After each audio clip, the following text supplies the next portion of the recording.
Welcome to the Caribbean Edge. My name is Dawn Wilson. I'm your host for this evening as we talk about work-related stress, its impact on us, and how my friends deal with it. So we continue to share information through the Caribbean Edge, and I want to personally thank all the guests who are joining me tonight to share their experience on work-related stress.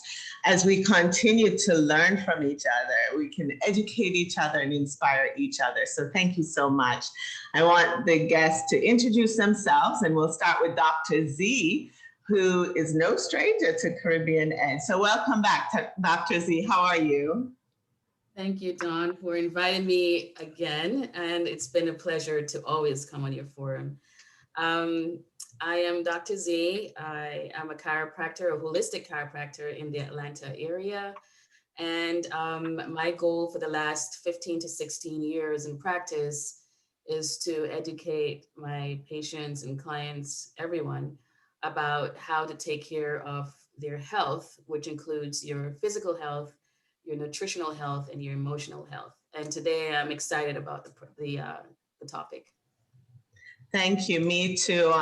As I think about my career and stresses that I've gone through on different jobs, it's one thing I always have in mind is how do we help the next generation avoid some of what we've gone through as well. So thank you for joining us. Mm-hmm. And Mr. Manning, welcome back. How are you doing? I'm doing well. Thank you again for the invite, Dawn. It was a pleasure always to be on this platform. Being from the Caribbean, it's good to give back and share knowledge and information. So I am first and foremost, obviously, a man of God. That is my number one passion, sharing the gospel. But that said, I'm also a life coach. I teach, I study, I do a lot of things in the field of self-help and getting well from not only the psychological, but also the spiritual side. So that's where my passion lies. And we welcome you back. So thank you so much. The spiritual side of us is certainly something we want to touch on, and also a man's perspective on it. So we're glad you're the soul man on here to have us ladies understand what men go through when they stress. So welcome. Glad to have you. Thank you. You're welcome. And Mr. Nim, welcome. Your first time to the Caribbean Edge. How are you? I'm good. Thank you for having me. My name is Anim Awe. I'm a licensed clinical therapist, and I'm also a clinical health educator and a wellness consultant. So a lot of what I do is help clients take control of their health before their health controls them. And, occupational health is a real thing and it causes real stress. So I'm really happy to be here and dive into this conversation. Thank you. And we so welcome your professional and personal experience. So happy to have you as well. Hopefully not your last time on our show. Hopefully not. And Miss Stephanie, how are you this evening? And tell us about you.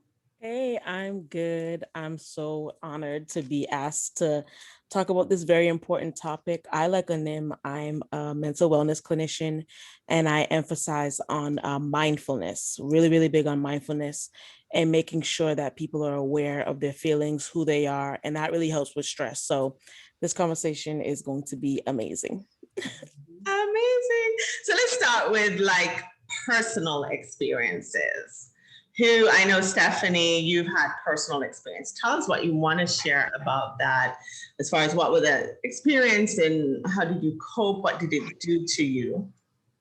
Sure. So I've worked in the food service industry, and that alone is just is a stressful place. I mean, most times, the understaffed, depending on the restaurant, they have unrealistic expectations.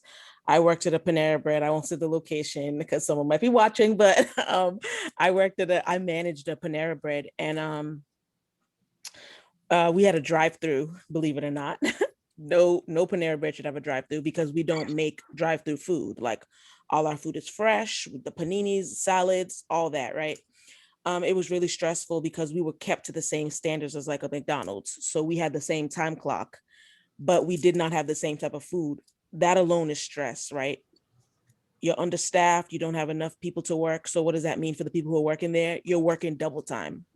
What I saw there is people cope with stress with drugs and alcohol. Like, you just got through your shift and then you just binged because that's, you know what I mean? That's how you were able to cope. It was so stressful. The management was really not on the same page. It was a high turnover rate, stress. But you're able to really depend on your team there, which helps to kind of keep it down. Like, if you can trust the people that you work with, that helps to kind of alleviate some of that stress. So that was the only saving grace, that we had a good team of workers who were able to kind of help and support each other. Yeah, I think that keeps a lot of people in their positions and their jobs, is the people, the relationships that you build, because you're kind of in it together, and also the financial reasons. The fear is that we live in, we can't afford to do without that paycheck, right? So you stay with that job, and what impact does that have for you? Anyone else on the panel has a personal experience you want to share as it relates to work stress you went through? I can Sure. share. Oh, Let's go with That, Annie. that Go with I'll Annie. share after. Go Okay, ahead. so I was working in the insurance world, and as a sort of utilization manager. So essentially my role was to, if the hospital called in, you say you're the patient, they have to get permission from me to say that, okay, we can cover this. But essentially what we were trained to do is literally say no, and kind of cancel out every sort of attempt that they try to give to get authorization for the care. So long story short, we had time metrics, we had case metrics, our calls were being monitored. So it was just a lot of pressure on us on the job. We had zero support. We had 1 week of training. Like, when you think about the supports that you need to be successful in a role, we had none of that. And we were still just kind of thrown out there. And so not only were we getting flack from, the consumers that were calling, the hospitals, the nurses, but we were also getting heat from our management. So like, you just didn't feel supported. And so it came to a point where like, I literally had to take FMLA, and they denied the FMLA anyways. But, I took it for myself because I just needed to take that mental break, because I realized what it was doing to me. I was stressed out all the time. I was irritable all the time. I had no patience for anyone, like my partner, and like, I just didn't want to talk to anyone after work. That's how drained I was. I was working overtime every day and never being compensated. And I was staying there because of the money. I was working in California at that time. I was moving over to Georgia. I took a 20% pay cut coming to Georgia. So it was just like, it was just very stressful and toxic. And then it came to a point where I was just like, I can't do this anymore. And I left. And I just, that mental freedom, that clarity that just came from just leaving and saying, I'm done with this, was just like, you can't put a price tag on that. And it was just an awful situation. And I knew something was wrong going in, because the turnover was really high, but it's a big insurance company. The money looked good, and it just wasn't worth it. But if you're an hourly employee, a non-exempt employee, that's actually legal, that you're not getting compensated for. Right. And So, I had reported it to the attorney general, state attorney generals in California, and nothing happened. And so, they get away with this. And unfortunately, there's still people there going through the same experiences. And like, I'll never recommend that work to anyone. Yeah, Florida law is slack too. We don't have that support system here. I found that out as well. So thank you for sharing that. It's nice to see the different career paths. And as you're speaking, Anim, I'm relating it to call center environments, which there are a lot of them in Florida.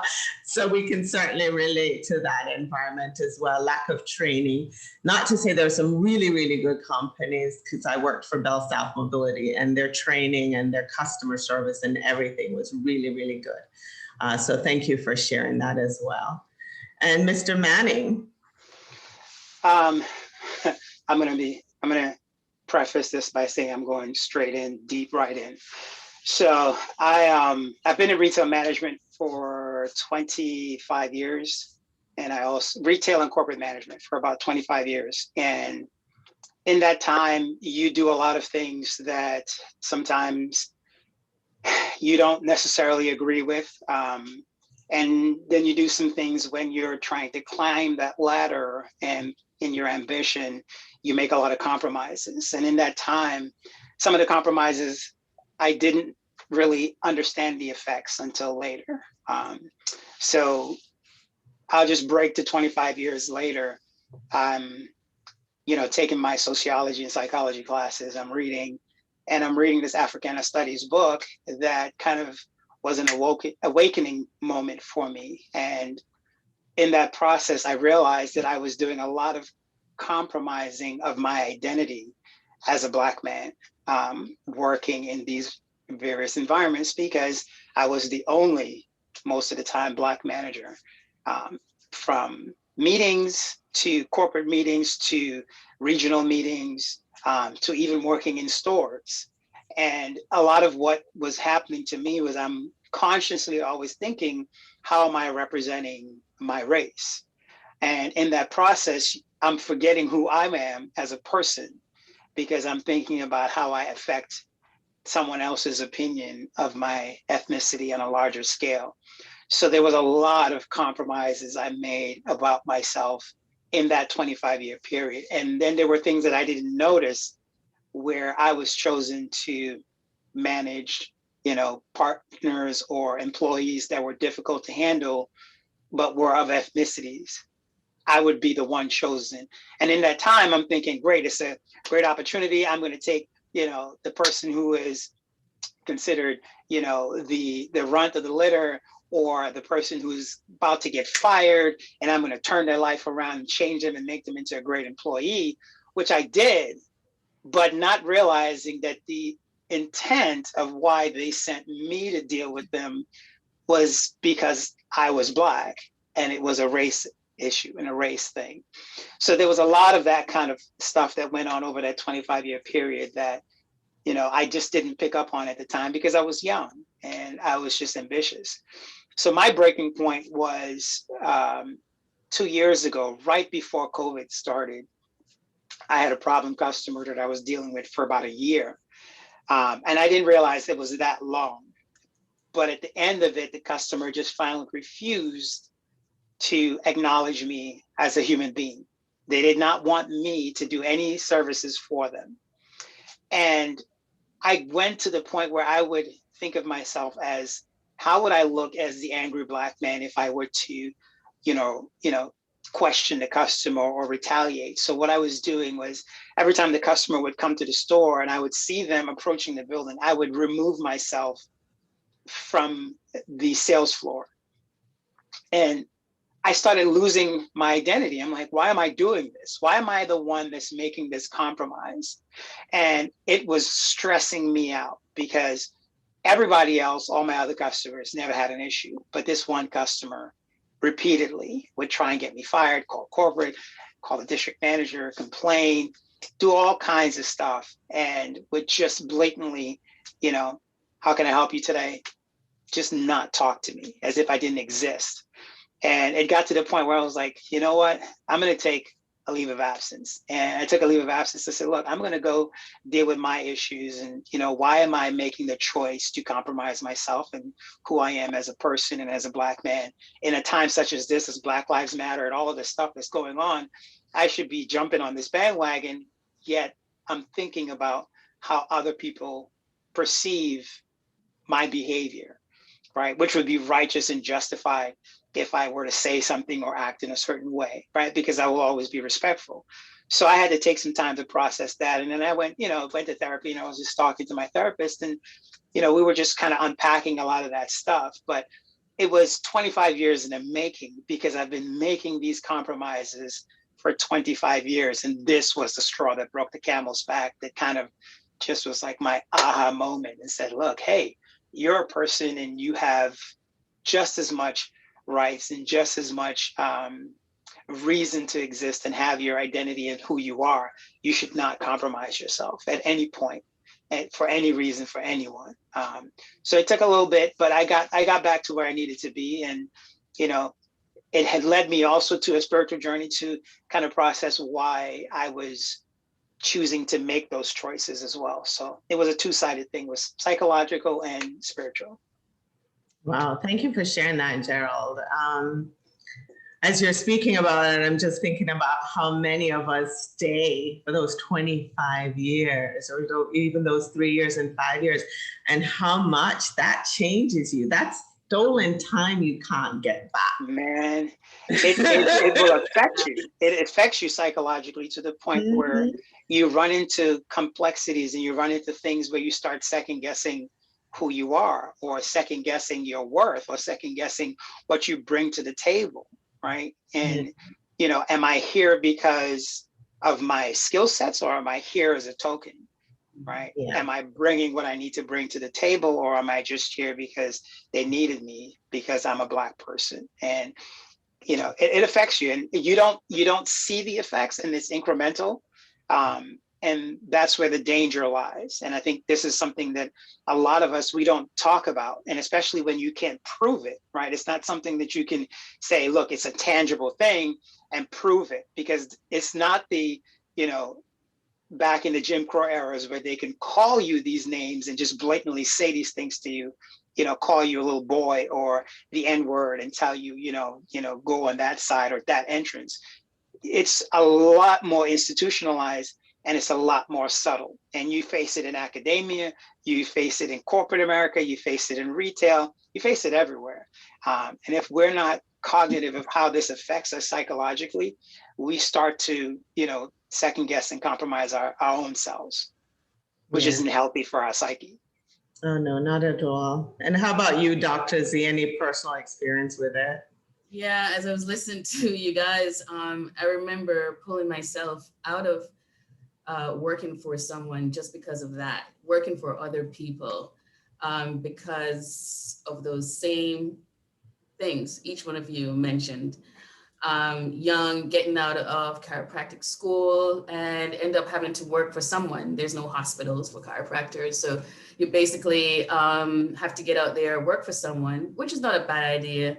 So you can see how things flow. But in the meantime, you know, you're at the bottom of the pole, and sometimes you work in these crazy hours, and you're the one who's having to deal with those people on that side of town, you know, and those kind of things, right? So I pulled myself out of that environment, and the idea that chiropractic was like just for a car accident, that was not why I went to school, you know, because obviously there's a group of people that just put us in that group, and some people make money from it, and then they're just, that's all they do, and they have no, you know, all the things that they learn in chiropractic school about wellness, taking care of not only just the structural, but the nutritional and emotional well-being. That went out the door because the other avenue was just an easier way. And then, you know, you got a young girl from chiropractic school and just throw her in on that side of town so that we can, you know, run that mill. And I wasn't so big on that. So I decided to go on my own eventually. I started working for myself, even though I may have subcontracted myself out to other doctors. I was always working on my career and, you know, trying to have my own so I can do better and do better for our people, even though they're on the other side of the train tracks. And with that, I find myself losing my self-definition in my career. And that's also stressful. You know, we're from Caribbean parents and family, and they want to see what you're going to do now. And obviously I didn't go medical, and, you know, most people are not informed about what we do as chiropractic, especially, you know, in the Caribbean as other, you know, ethnic groups. So, you know, that mentality about the career choice was always an issue. Like, okay, let's see what she's going to do now. So I actually did put like a lot into my career, and was just placing public opinion over my self-preservation. And, you know, is what, 15, 16 years into doing this, maybe more. You know, it wears on you. There's a lot of rewards in being a chiropractor. I love what I do, which is what's really keeping me going.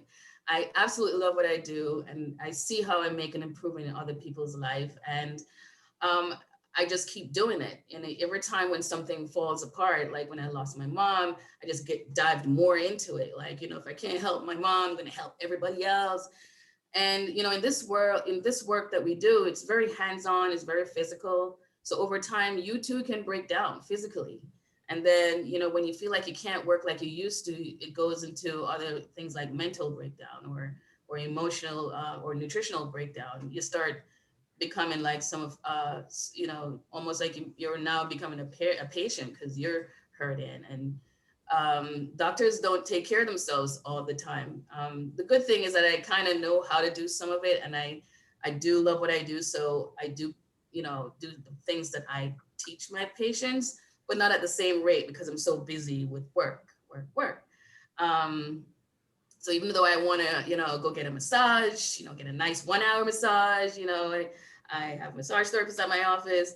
It's hard to relax at work. I mean, the phone ring, my ears are up, you know. I hear a conversation from a patient and I'm like, I wonder if something's going on.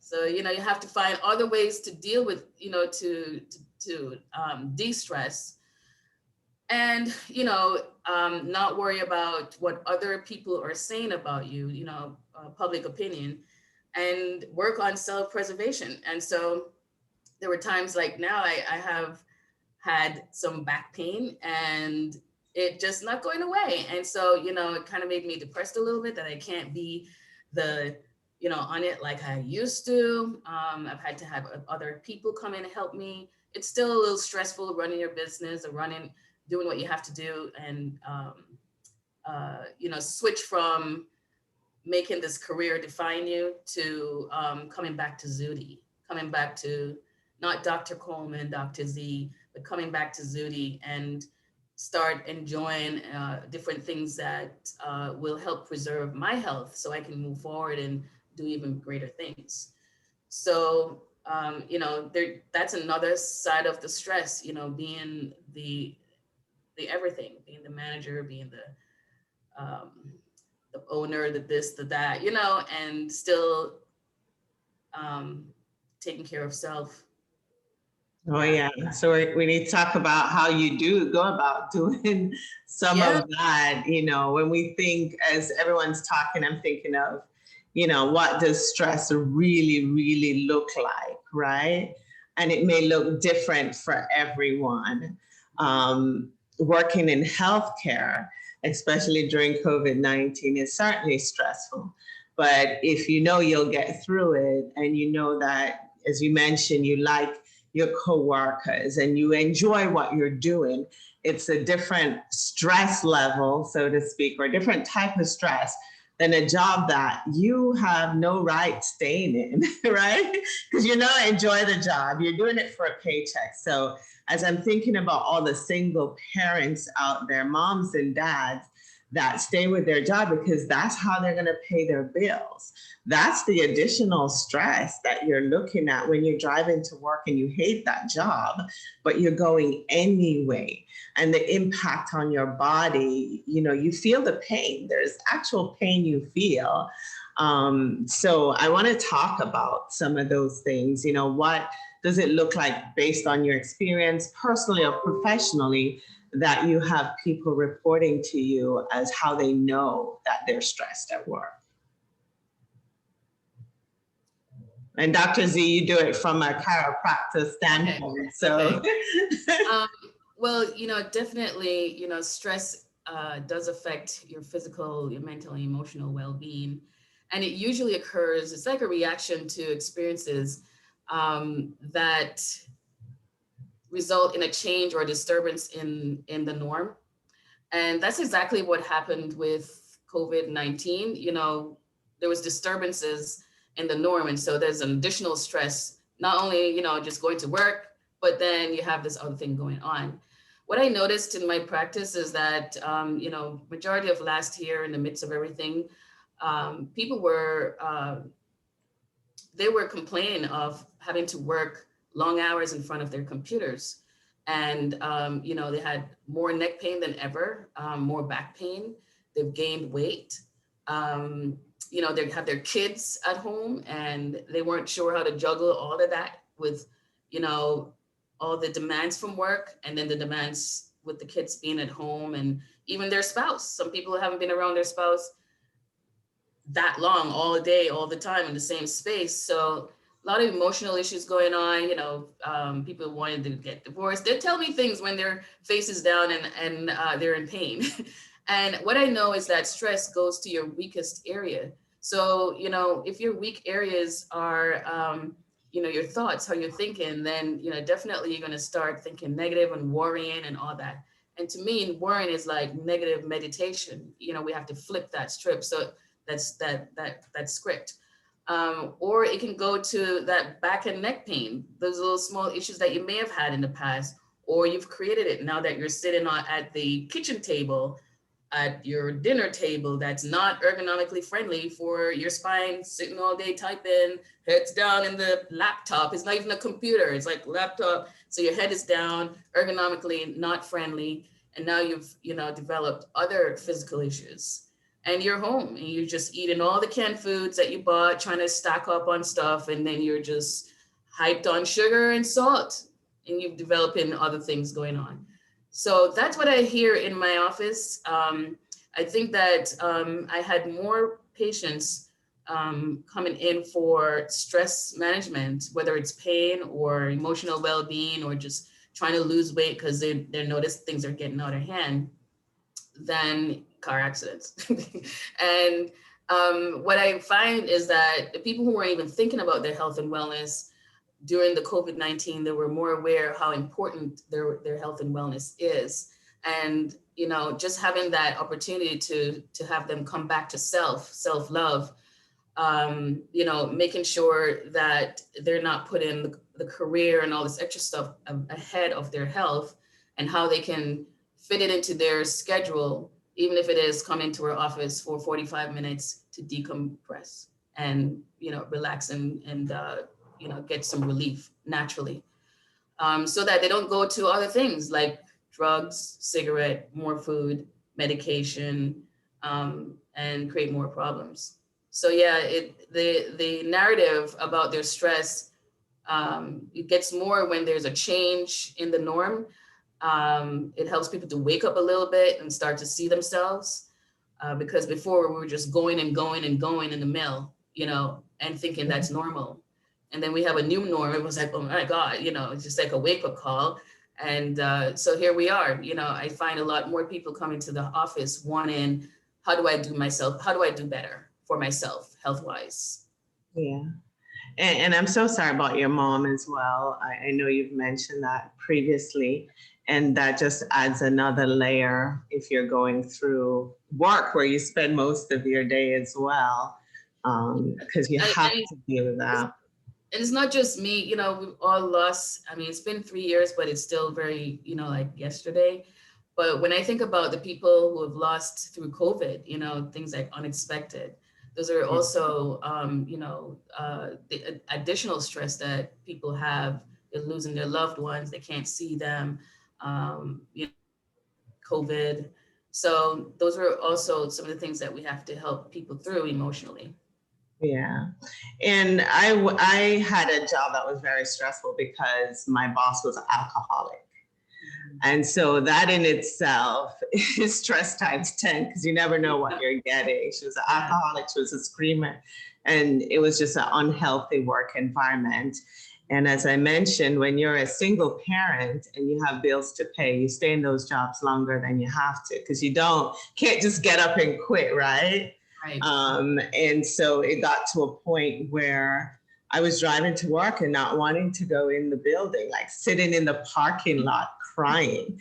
So I think Gerald mentioned where he recognized at some point that he needed to take that time out and seek professional help. A lot of us don't seek that professional help, right?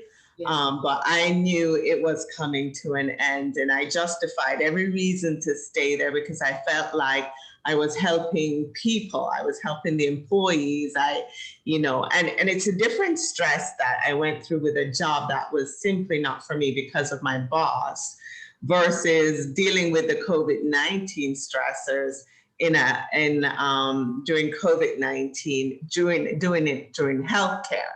Right. So it took such a bigger mental toll on me before COVID, working with an alcoholic boss. So that's what I mean. Like, if you enjoy what you're doing and the satisfaction, which I do on healthcare, even though the long hours and a lot of things you're mentioning, sitting on the computer, working from home, at some point you feel it in your back, your neck. My eyes got red. That's what it looks like for me. I had bloodshot eyes.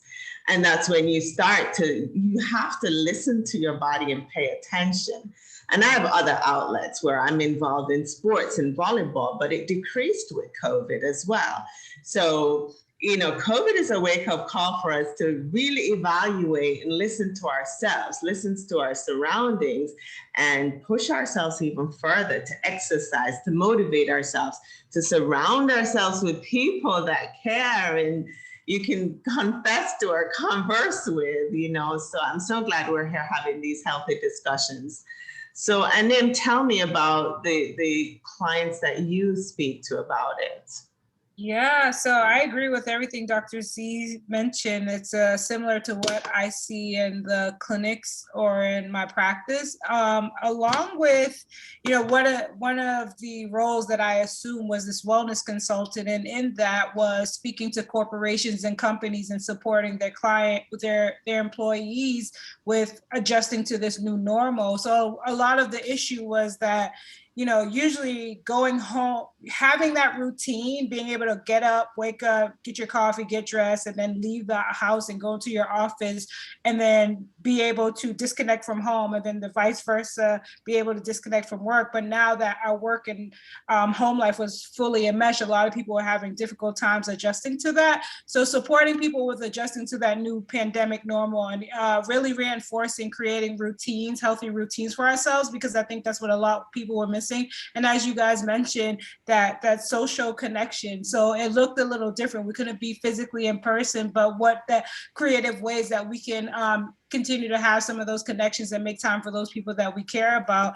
And I think a lot of the concerns was just the fear of the unknown, the uncertainty, the anxiety around what's going to happen. And so helping people adjust to sort of that piece was a really big part of my work. And even still today, people are still feeling the financial impacts and the occupational impacts of COVID-19 and still wondering, like, my rent I'm 6 months old, backed up. Like, I don't even know if I'm still going to have a place tomorrow. And that's just a real reality. So helping clients and adjust to those pieces. And the other thing was, as a frontliner, right? I was required to be in the hospital at times as a medical social worker. And so as a frontline healthcare person, dealing with that and coming into the hospital and not knowing whether you're going to get the virus, you're going to bring it home to your family member. So there was just so much uncertainty. And then obviously being in the ER and just dealing with cases, you just never know. And there's just so much stress that we were under, I think, as healthcare workers, as a profession in general. And so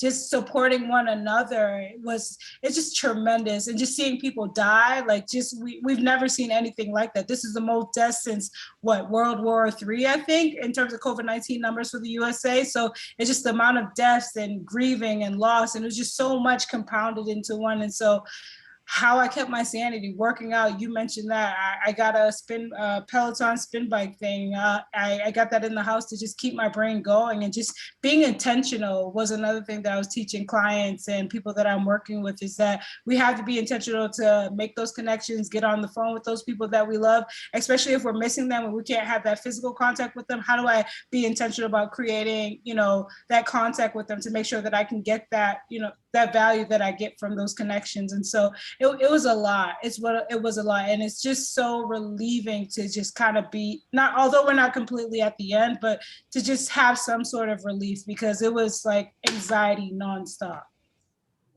Wow, you covered so much. It's a lot. And even without COVID-19, there's work stress, right? Oh, so, yeah.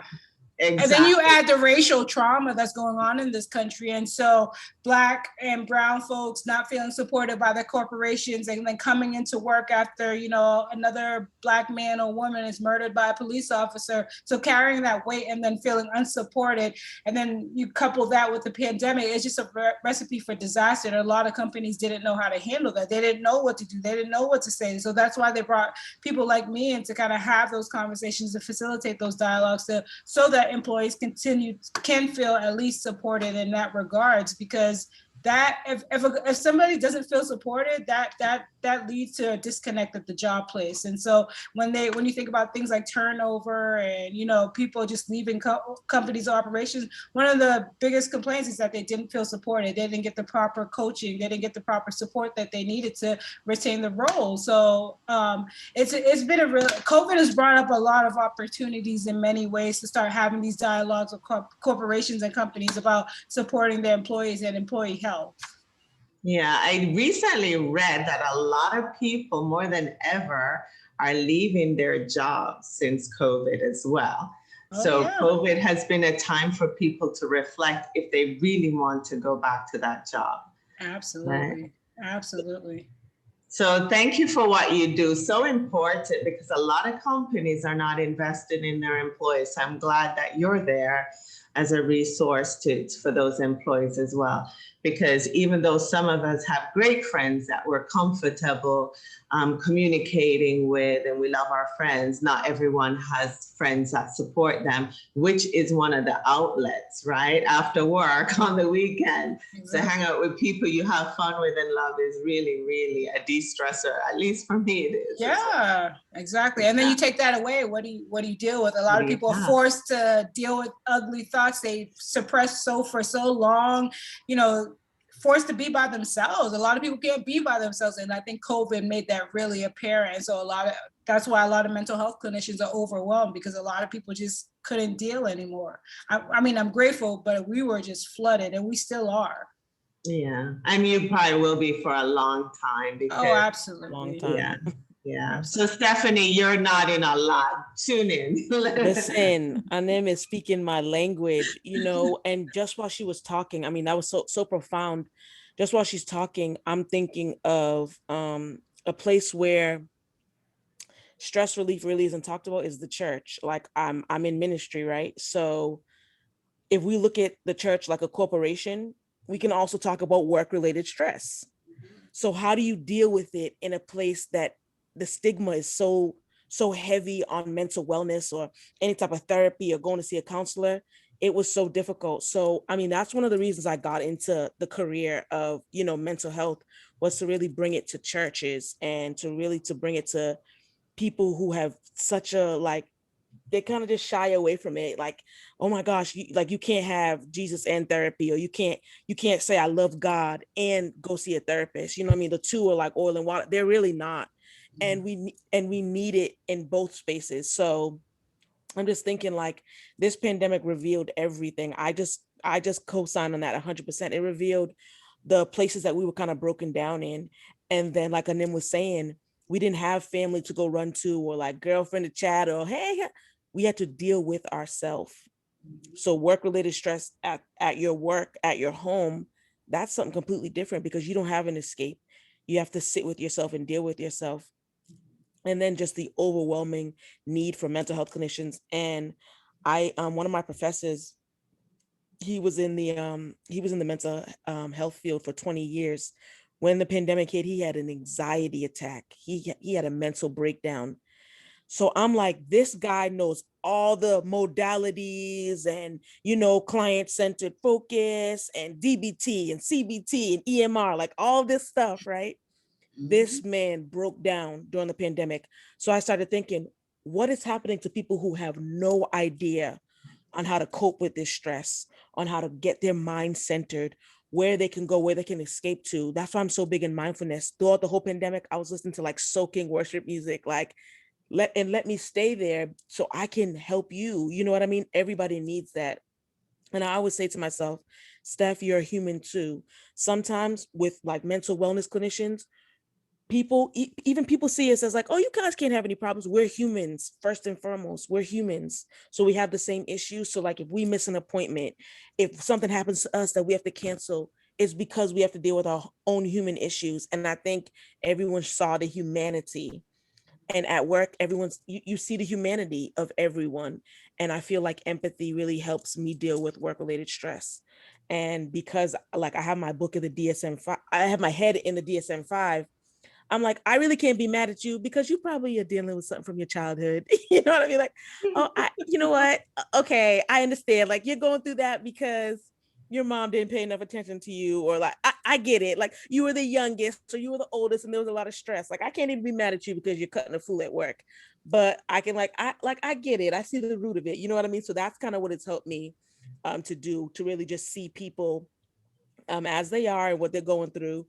And I know that even if they're like aggressive toward me, I'm like, I know that it's not me that you're aggressive to, but I know it's what you're going through. So that's how I kind of cope with everything. You know, today I had this conversation at work. We were talking about communication and how important that is, because sometimes we're interpreting something so differently than how it's meant, right? And so once you communicate with people, you will see a totally different side of it. And I think that relationship building that you have with people is so critical and so important in the workplace, because you're going to spend most of your days there. And it's amazing how many people have pulled aside and had the conversation, and just hopefully they had a different way of looking at it, and I certainly did as well. So keep communicating. I do want to talk about the US workforce versus the rest of the world, especially the Caribbean. Because when I speak to my Jamaican friends, their weekend started Monday, Tuesday, Wednesday, Thursday, Friday, Saturday, Sunday. And then we were talking just before we went live, we're like, man, you go to the islands and everybody on vacation. They're not working these extended hours we work in the US. Talk about countries just focus on the health and well-being of people is certainly significant. But even being from the Caribbean, we've fallen into that trap, so to speak, to pay our bills, to have the house, the car, the clothes, the purses, the shoes. I don't know what men do, the cars, the toys. So Gerald's going to help us out there. So let's talk to that about, Dr. Z, we'll start with you, and then Gerald, about that Caribbean versus, or the rest of the world versus US.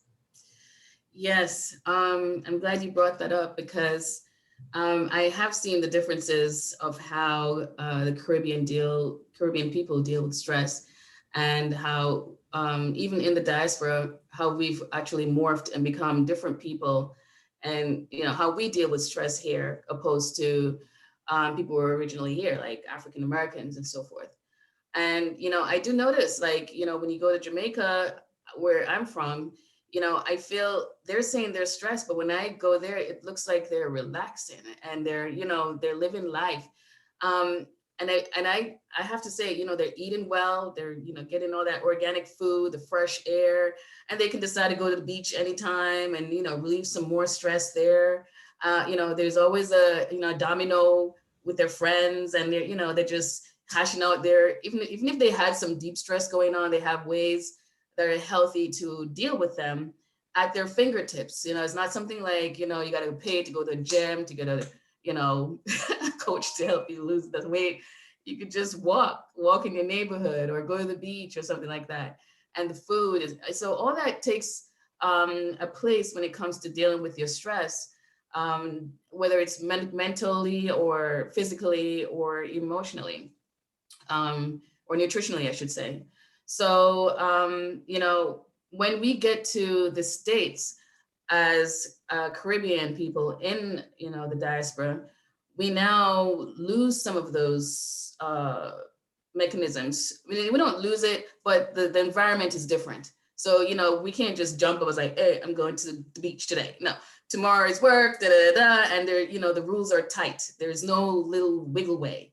It's much tighter as in the Caribbean. I'm not saying that the Caribbean are, just everything goes and there's no real strict rules, but it's, you know, when you're here, it's survival mode because you're out of your element, you're in a new country, and you don't want to come here and fail. Your whole idea of coming here is to win.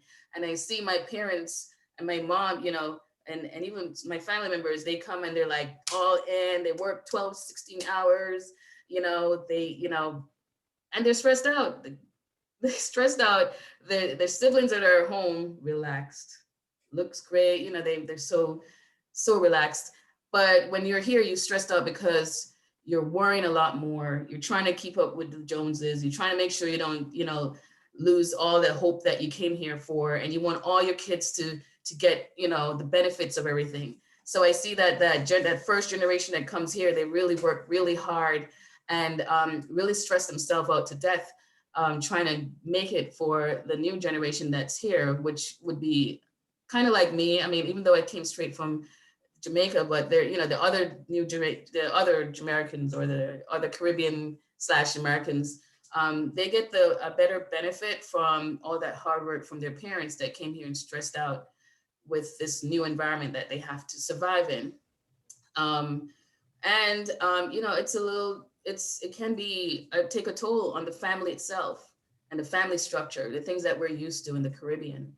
You know, having family time and cooking together and cleaning together, those things get missed in the mist. Those are things that help us to relax. And for me, cooking is a de-stressor.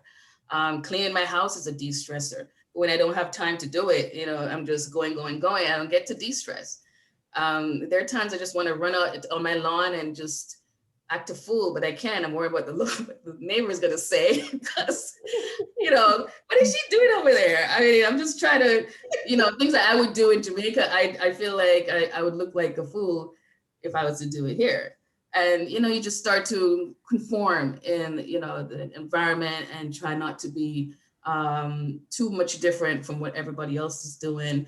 And so you end up falling into the same little mill and you just, you know, like little ferrets running, and losing yourself in the long run. So I just encourage everyone to, you know, try not to lose yourself trying to get what you want, and hold on to some of those traditional family, you know, things that we brought from where we came from. Try to hold on to it as much as you can, because those things actually help us as a people to flourish, to socialize, and to, you know, survive and do well. Thank you. As you're speaking about my beloved Jamaica, I'm thinking of the reggae music. You wake up and you hear them playing music. Yeah. You go to bed and somebody down the street playing music, which is such a relaxer. And one of the great things about Florida is the nightlife, the partying for Caribbean people. So we do have that before COVID. To hang out with friends and de-stress from the week, but it's what we're doing during the week, which we need to manage a lot better. How about you, Gerald? Tell us from a man's perspective, what's going on with you? And how do men de-stress? Is it different for men versus women? It is. So first, I'd like to talk about a little bit about the different mindsets between the Antillean and the African American. There is a mindset difference, right? So in the Caribbean, the mindset is life is hard, right? You have to work for an existence or for a living. It's just not going to be handed to you. Things are just not going to fall into your lap. You're going to have to work hard for it. Hence, the number or percentage of entrepreneurs in the Caribbean far outnumber per capita what you see here in the United States, right? In the United States, it's a different system. You are socialized to go to school, high school, and then go to college, and then choose a career. You're not socialized to become an entrepreneur, think for yourself, and go into business for yourself, right? But because of opportunities being scarce and meek, you have to do that in the Caribbean. So when an Antillean comes to the United States, they come with that mindset that this is a place where there's opportunity and I'm going to come and make the most of the opportunity here. Most of them that work, they work and send money back home because they're supporting a family, or they're supporting, someone else, or, parents, people that they left behind. So there is this idea that I'm going to come to the United States and make the most out of it. And why am I going to complain? What is there to complain about? If I think about the opportunity I have back home versus the opportunity I have here, it's far different, right? And I can give you a perfect example of that. At 28, I was a bank branch manager for Bank of America in the United States. I was hired as a branch manager. In Trinidad, you can't find a branch manager that's under 50 years old, right? Because they would have had to have been there for a long time, right? To climb that corporate ladder. But because America is a different place, I could come here and make the best of the opportunity. I can work with my work ethic of working hard and taking advantage of every single opportunity that came my way, and besting, those that I competed with to be the cream of the crop, and became a branch manager at 28. That's unheard of back home, right? It's just literally unheard of. So when you come to the country with that mindset, you tend to not take things for granted, right? You take every opportunity that comes your way and you make the best of it. Now, for the second and third and fourth generation of those that came here in the 60s and 70s, those that are now, they were born here, but they are of Antillean descent, or, Caribbean descent, they are now socialized because their parents want them to go to school, then go to college, and then pick a career. You want to be a doctor, a lawyer, or something in that nature. So, the stress and the way they deal with stress from one generation to the next is slightly different. And as far as men go, how we handle stress, we look for camaraderie, right? So we get together with the guys and be like, yeah, man, work was like, she was like this, or he was like this, and you talk about your boss, and we just get together and we just just like women do, but we do it different, right? It's a little more bravado in how we go about doing it, and we're just not as open and vulnerable as women are when they talk with each other. But we do it as well. We find ways to get together. And then men have things like sports, activities that they take advantage of, extracurricular activities, recreational sports, or just being competitive in general is a way that men deal with work-related stress. We don't do a good enough job of seeking the tools, right? And as Stephanie mentioned, like in the church, in the African-American community, or in the Antillean diaspora here in the United States, mental health is, something that is shunned, right? It's not something that is, welcomed, or something that we go after, right? There is a stigma with it. And if you have to choose mental health, then there's something wrong with you and you're broken. And it's quite the opposite. Mental health is a way to gain the tools you need, that you don't continue on a path of brokenness, or continue in a path of, doing more damage to yourself, where you're correcting those mistakes, or making the right adjustments that you need to make in your life. So that's something I think in the African diaspora here in the United States, and the Antillean diaspora, we have to work better at. And I think the pandemic has revealed a lot of that, because a lot of people, regardless if they wanted to or not, this, ended up having to go see some form of therapy, whether it was company paid, or whether it was, insurance based or medical based. They sought it because they were, for lack of a better word, they were bugging out at home, because, you're dealing with all these different things, deadlines at work, and then you have family, and then your kids are homeschooling, you've got to become a teacher now. So there was so much different things going on at home that caused a lot of people to go out and do it. And I know a lot of people that are friends of mine that are from the Caribbean that I spoke to encourage them to seek mental health and to seek help, dealing with what the pandemic issued and gave them. So, and there was a silver lining in the pandemic, then let me put it that way, that mental health is a viable choice. It's a viable option to choose and not something to, as a pariah or a stigma to be scared of anymore. Okay, well, thank you for that as well, Gerald, especially a man's perspective. I want to wrap up and just discuss with each of you anything we didn't share that you would like to share. And also, if you can include what are some of the things that we should do to help us de-stress. I know for me, a top priority is exercise. When I leave work, and most people that watch this show know I play volleyball, it's such a de-stressor, and where I'm an addict for it.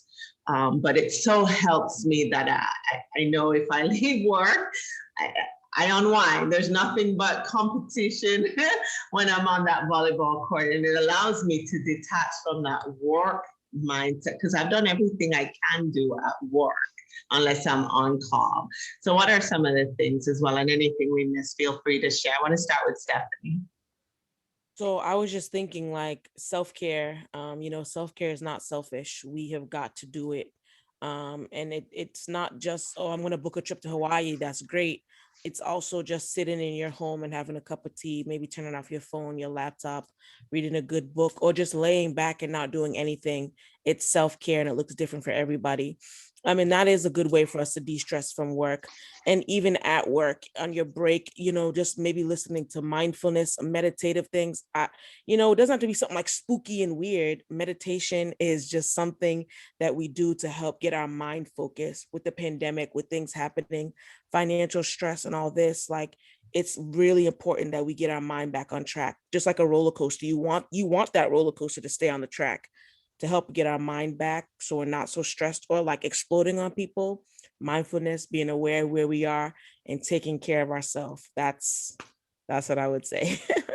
And as you're talking, I remember my employees we keep each other honest on the job too, or encourage each other, because they always say to me, I'm one of those that doesn't like to take a lunch or break or walk away because there's so much to do. There's always so much to do. And they're like, Dawn, it's going to be right here when you come back. You need to go for a walk. So as you're saying that, remind your coworkers what's important and just get up and break away for those couple minutes. It's such a relief. How about you, Anim? I agree with that absolutely, and I think boundaries are really important. Boundaries and establishing some sort of routine, especially for folks who are still working from home and still struggling on creating sort of home life versus work life, even though it's all one. So making sure you stick to a schedule, making sure that you make out a task list for yourself. That way you can stay organized and make sure you hit every point, and you don't.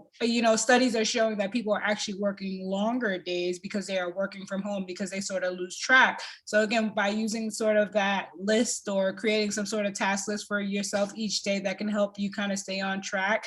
And then in terms of boundaries, like, whether it's personal boundaries with a friend or a family member, because we know our family members can sort of take advantage of us. Sometimes they can call from back home, asking for money all the time. If you don't got it, just, let that person know. And if nothing else, like, Caribbean people, we need to start seeking mental health support. I think we come from this idea that I have to be strong. I just have to carry everything on, inside and keep pushing through. Keep pushing through is only going to cause more damage to yourself further on down the line. When we talk about stress, right? Stress over time literally weakens the immune system. It hurts the body, and it releases that cortisol hormone that does more negative than good. And so when we stay in that state long term, it only impacts us for the negative. And so it's really important to get the support that you need. Like, we don't have to keep everything in the house like we were told. Like, we can talk and we can get support from professionals. That's why we're here. When Stephanie talked about the church and, mental health professionals, we don't have to choose either or. God placed professionals like us to be here to support you while you're down here. So if nothing else, please get the help that you need. Don't internalize everything. You're only hurting yourself, literally. And it trickles down in so many ways, from parenting to, you know, being in a relationship. There's just so many things that we have to unlearn. And so really getting to the professional help that you need. Thank you so much, Anim. And as you're talking about that, I was reading about how important it is for you to dress the role somewhat when you're working from home. So you're just not rolling over in the bed and grabbing your laptop. You need to have a separate space for work. So when work is done, you detach from it. And there was something else I read. It's like learning to cut off that work, even though that laptop is at home, that you walk away from it. So dressing the role at home as if you're at work and cutting away from it. I think someone mentioned those unhealthy snacks. I think Dr. Z said, I worked from home for 3 months. I surely enjoyed them. Gained a lot of weight too.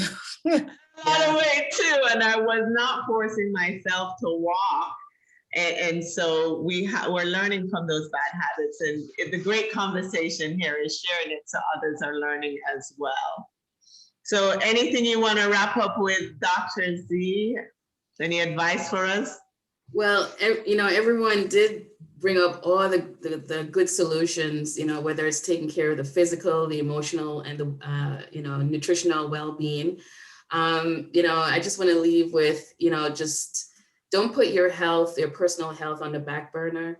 You know, help reduce your stress by, like, you know, treating it like your body, treating yourself like a retirement plan. You know, how you put away now for later use. So right now is the time to take care of your health, not later. Do it now. You know, develop and save and you know, save yourself, save your body, save your mental health, your nutritional health, repair those issues now so that later on you have more resources to pull from. And you can be more resourceful to other people, you know, even in a later age. But stress definitely goes to your weakest areas. And so we have to work on those weak areas, be honest with yourself. Don't overstretch yourself. Don't try to be, you know, match up with the Joneses and live beyond your means. And now you're pushing and pulling and, you know, scratching. So just be honest with ourselves where we are, and, you know, put your health first. As a holistic wellness doctor, that's exactly what I try to encourage people to do. We create that environment in our office to have that kind of narrative and dialogue, because like you said, the COVID-19 kind of leveled the plane. Everybody started to see themselves for who they are. There's no more facade. They couldn't go to work and dress up nice and pretend that they have it all. They had to sit in their mess and realize what they're producing the whole time was really, and now they had to figure a way how to get out. So it does help us to reset. Absolutely. You know, and bring self back. Remember, think positive. You know, as a man thinketh, so is he. So it's sometimes, you know, we have to change our the way we think about work, the way we think about you know, our life, and find the positive in there. And if the work is not what you want to do, get out of it. Find what you want to do. If you want to have your own business, if you want to write a book, you know, find the things that you enjoy doing. That should be a big part of your whole mental space, being happy with what you're doing, having proper health management or mental management, eating well. And of course, you know, you have to make your money, you have to have free time to do other things. But I think that starting with the brain body connection is important so that we can be healthy people in society and not, you know, being stressed out. Yeah. And sleep, get enough sleep. Get enough sleep. I am guilty. Oh God, I am so guilty of not sleeping enough. Gerald, anything you want to add to it in closing? Yeah, actually, I'm so glad that Dr. Z mentioned scripture, right? So when I work with men and I facilitate discussions with men, every year annually, I will reset and I'll go back to this topic that when you think about who you are as a person and your identity, your purpose, and when you think about work, needs to be tied all together in one. We're, as I said earlier, we're in a capitalist society, you're trained and socialized to, go to school, get the education, go to college, and then get the job. But we've seen that paradigm has not necessarily paid out for everyone. There's millions of people in this country that are stuck with student loan debt, and they can't find the work in the field that they wanted to eat their way out, to kind of pay their debt down, and the debt is just getting insurmountable. And then on top of that, you have millions of people that in this time that they spent in college and getting their bachelor's and master's, found out that this isn't what they wanted, right? And then in somewhere in their mid 40s or 50s, they have a midlife crisis and everything changes. So what I do is I help men understand what their God-given talents and gifts are, and how God uses those gifts and talents to direct you to your purpose. And the saying that if you find a job you love, you won't hate a day of your life. You'll love every day that you work.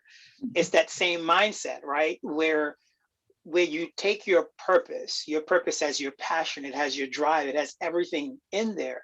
And once you do that every day you go to work, you're fulfilled, right? So even though it may be a grind to establish the business or to get started, when you're walking in purpose, for you, the reward is just doing the job is reward enough. The paycheck is a bonus. So I encourage men to start to understand what their calling in life is and what their purpose in life is, so that they can walk that path, so that they'll be less disgruntled at work because they're doing something that they're passionate about, and that they have the tools already built into them and into their identity, because it's a gift that God has given them, right? And in regards to the individuals that are already working in fields, boundaries, as Anin mentioned, one of the things we definitely have to do is to think about, what are you doing? Like if you're a perfectionist, like for me, I'm a recovering perfectionist. I was a perfectionist for a number of years. And if I'm given a project, I'm going to do that project to 120%. Now, the problem with that is you get frustrated, because if you're working on a team and everyone isn't giving 90% or even 60%, you end up carrying the workload. So you have to think about the differences and the choices you have to make to be able to adjust, right? And sometimes that's boundaries for yourself. You make those hard boundaries and say, look, I'm not going to do this anymore because I'm overextending myself, or I'm putting undue pressure and stress on myself, right? And then on top of that too, be bold enough to talk about your issues at work with your employer, right? Not just to, end up being what we call passive aggressive, right? Passive aggressive is just a way of your stress manifesting itself. So instead of becoming that passive aggressive person that's thinking about ways to sabotage a coworker or your manager, be bold and be encouraged to go out and talk about, say, hey, you know what? That choice and that decision you made for the team really impacted us, really affected us, and talk about how you feel. And if that's not working, you go to your HR department, and keep moving up the chain if you have to, and develop that way of starting to speak for yourself and not move in this space where you're just stoic and just handling and internalizing all of that, as Anin said, that you end up doing more damage to your own psyche than you do becoming a person of valor or strength because you're stoic. And I have a great friend that I want to mention. His name is Kurt Fustain. He does a lot of work with corporations and going out and talking to teams of people and helping them manage stress. So if anyone is interested in someone coming out to your corporation or your place of work, or just giving some tools individually, he does a lot of work in that area. He's a great friend of mine, and he will give you a lot of tools that you need to be able to move beyond those areas where you're stuck as an employee or even a manager. Thank you, Gerald. I want to say in closing, love, self-love. I found this little cute hat and I thought it was so cool. I'm going to be wearing this when I go out. It's all about love, self-love, and loving people, communicating with people. So Dr. Z, tell us how people can find you in the Atlanta area?